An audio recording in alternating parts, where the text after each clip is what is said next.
Hey guys, great news. Vietnam has finally approved the 90-day, or rather 3-month tourist visa. But at what cost or what restrictions are going to come along with that? And most importantly, when can we use this visa? So this new e-visa is a 90-day, 3-month tourist visa. It's expected to come out August 15th of this year. The process itself has been approved, but it hasn't been finalized, meaning that there's still some paperwork on how they're going to roll it out and what's going to happen.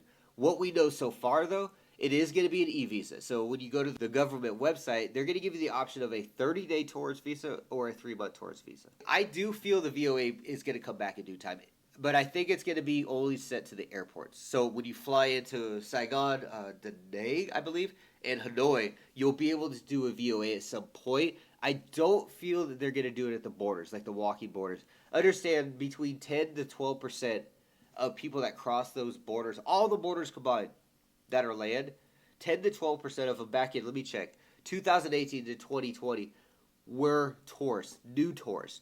So this means like 80 to 85% of people crossing that border were visa runners. Vietnam is, again, trying to avoid this. You're in here for 30 days, you spend all your money, you get out. That's the point of the tourist visa, and that's what they want to keep in point. So a VOA going to the borders, it could happen. I'm not saying it won't. I think Mokbai would be one that would get it before anybody. But there's just no logic to it. For what Vietnam government's been trying to do for the last couple years, it doesn't seem to make sense for them to do it. The e-visa is here to stay. The new 3-month visa is an e-visa, so it kind of shows there.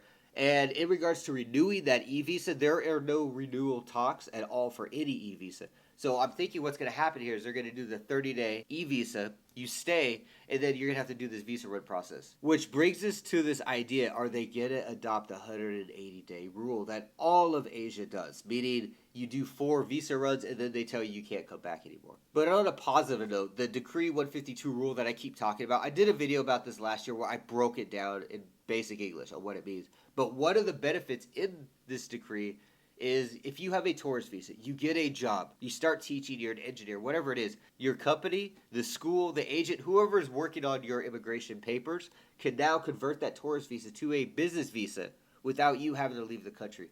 This is huge. This is awesome. Remember back in the day, you had a tourist visa, you got a job at ILA or EMG or something like that, and you're like, oh, I'm excited, I'm going to get a work permit. And they're like, yeah, you are, but you need to go to Cambodia and come back, so I hope you have $100 to spend. You don't have to do that no more. The process is free. Enjoy the e-visa. This is pretty much where it's going to stay. Visa runs are still in the question. What's going to happen there? But as of now, August 15th, we will have a way to stay in Vietnam for 3 months without having to worry about month-to-month visa runs. If you have any questions or concerns, do leave the comments below. I'll answer them as fast as I can for you guys. Till then, I will see you again.